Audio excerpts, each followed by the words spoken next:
আজকে এসেছি একটা LG non inverter machine check করতে। কাস্টমারের কমপ্লেন হচ্ছে এসি থেকে ঠান্ডা হাওয়া বেরোচ্ছে না। তো মেশিন অন করার পর দেখছি ব্লোয়ার কোনোভাবে মুভমেন্ট করছে না।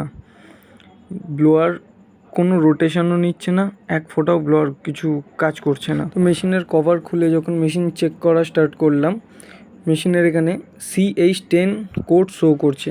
এটা মেশিনটা চালিয়ে রাখার কিছুক্ষণ পর থেকে মেশিনের কোডটা শো করছে। CH10 কোড মানে হচ্ছে ইনডোর মোটর খারাপ, ফ্যান মোটর খারাপ। আপনারা দেখতে পাবেন এখানে CH10 কোড শো করছে। তো মেশিন চেক করার পরে দেখা গেল ফ্যান মোটরের যে জ্যাক আছে সেই জ্যাকটা পুরো ছিঁড়ে গেছে, সালফার জমে গিয়ে পুরো নষ্ট হয়ে গেছে। তো এখানে নর্মালি নতুন ফ্যান মোটর নিয়ে এসে ওটাকে লাগিয়ে দিলে, ইনস্টল করে দিলে তো মেশিন আবার আগের মতন ওয়ার্ক করা স্টার্ট করবে।